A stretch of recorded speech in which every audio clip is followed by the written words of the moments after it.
আল্লাহ বলেন, হে আমার ফেরেশতা, আমার বান্দা নামাজের নিয়তে যতটা কদম মসজিদের দিকে সে দিয়েছে, প্রত্যেকটা কদমে কদমে আমার বান্দার এক একটা গুনাহ মাফ করে দিলাম। সুবহানাল্লাহ। আবার শুধু তাই নয়, প্রত্যেকটা কদমে কদমে এক একটা কদমের বিনিময়ে আমার বান্দার আমলনামায় সওয়াব লিখে দাও। সুবহানাল্লাহ। আল্লাহ বলেন, বান্দা আমি তোমাকে জান দিয়েছি, মাল দিয়েছি, ধন দৌলত দিয়েছি, জীবন দিয়েছি, সুন্দর একটা হায়াত দিয়েছি, এরপরও আমি মালিক হওয়ার পরও আমি তোমার থেকে আবার পুনরায় ক্রয় করে নিয়েছি। বিনিময়ে আমি তোমাকে এমন একটা জিনিস দেব, এমন একটা মহামূল্যবান সম্পদ দেব, সেই সম্পদটা তুমি চাইলে পাইতে পারো না। যেই সম্পদ আমি যাকে ইচ্ছা তাকে দিতে পারি, যেই সম্পদ আমি যাকে ইচ্ছা তার থেকে আবার কেড়ে নিতে পারি, এমন একটা সম্পদ আমি তোমাকে দেব, যেই সম্পদের জন্য পৃথিবীর সমস্ত সৃষ্টি জগৎ আকাঙ্ক্ষা করি। সুবহানাল্লাহ বলেন।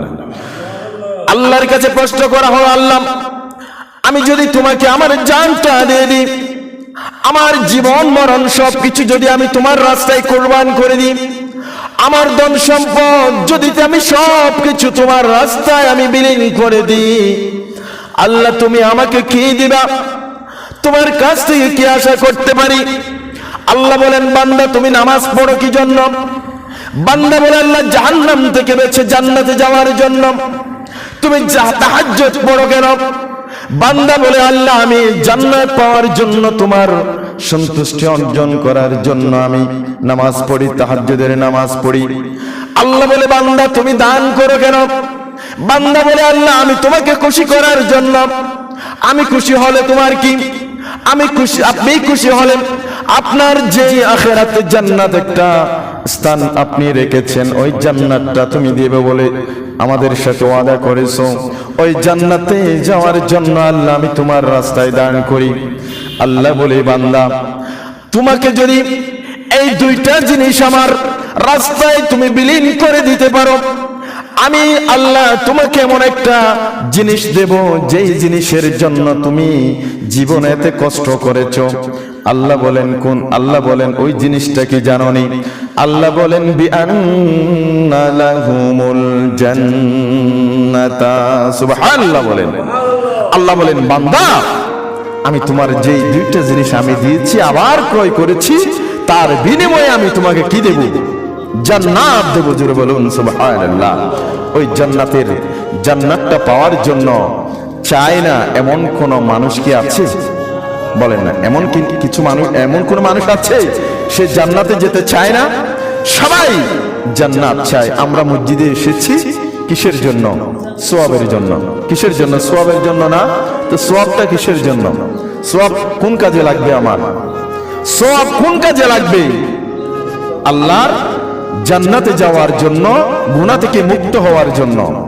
এখন বলেন, আমরা আল্লাহ আমাকে 24টা ঘন্টা সময় দিয়েছেন, 24টা ঘন্টার মধ্যে আমরা যতক্ষণ আল্লাহর এই জমিনের শ্রেষ্ঠ ঘর, শ্রেষ্ঠ জায়গা মসজিদ, এই মসজিদে যতক্ষণ বসে থাকি ততক্ষণ গুনাহ মুক্ত জীবন না গুনাহ যুক্ত জীবন? বলেন, গুনাহ মুক্ত না গুনাহ যুক্ত? কারণ এখানে কোনো গীবত চলে না। চলে? এখানে কোনো ঝগড়াঝাটি চলে না, এখানে কোনো অবৈধ লেনদেন চলে না, এখানে কোনো বেপরদা নারীর দিকে তাকানো চলে না, এখানে কোনো জেনা চলে না। তাহলে এই যে এখানে প্রতিনিয়ত আল্লাহর কোরআন এবং হাদিসের আলোচনা চলতেছে, এটা শোনাটাও ইবাদত কিনা? ইবাদত কিনা? তাহলে এই যে আল্লাহর ঘরে বসে থাকলে অন্তত একটা মানুষ সে চুপচাপ বসে থাকে না, অন্তত পক্ষে সে সুবহানাল্লাহ আলহামদুলিল্লাহ হলো পড়ে কি পড়ে না?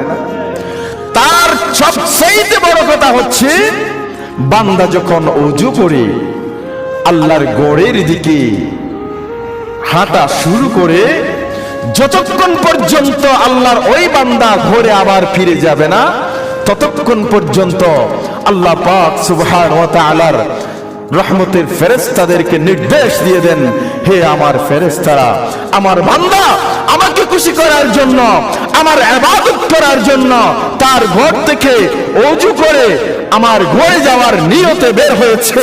আমার বান্দার আমলনামায় এই থেকে শুরু করে যতক্ষণ পর্যন্ত ঘরে ফিরে আসবে না, ততক্ষণ পর্যন্ত আমার বান্দার আমলনামায় নামাজের সওয়াব লিখতে থাকো। জোরে বলুন সুবহানাল্লাহ। লাভ আছে কি নাই? আমরা ঘর থেকে বের হয়েছি, নিয়ত কি? জুমার নামাজ আদায় করব। নিয়ত কি? জুমার নামাজ আদায় করব। ওযু কেউ ঘর থেকে করেছি, কেউ এখানে এসে করেছি। তাহলে ওযু অবস্থায় এবং নামাজের নিয়তে যেহেতু ঘর থেকে বের হয়েছি, আবার ঘরে ফিরে যাওয়া পর্যন্ত আমার আমলনামার যেই সওয়াবের খাতার কলম বন্ধ হচ্ছে না এক মুহূর্তের জন্য। অথচ আমরা এখানে এসে বসে আছি, নামাজ পড়তেছি। এখন কি নামাজ পড়তেছি? আল্লাহ বলেন আমার বান্দা নামাজ পড়তেছে। সুবহানাল্লাহ বলেন না? কেমন রহমান! বান্দাকে বাঁচাতে আল্লাহ কত না বাহানা আমাদেরকে দিয়েছেন, যে আমার বান্দা বসে নেই, আমার বান্দা হাঁটতেছে, আধা কিলোমিটার 1 কিলোমিটার পথ হাঁটতেছে। আল্লাহ বলেন, হে আমার ফেরেশতা, আমার বান্দা নামাজের নিয়তে যতটা কদম মসজিদের দিকে সে দিয়েছে, প্রত্যেকটা কদমে কদমে আমার বান্দার এক একটা গুনাহ মাফ করে দিলাম। সুবহানাল্লাহ। আবার শুধু তাই নয়, প্রত্যেকটা কদমে কদমে এক একটা কদমের বিনিময়ে আমার বান্দার আমলনামায় সওয়াব লিখে দাও। সুবহানাল্লাহ। দেখেন এমন একটা ফজিলতপূর্ণ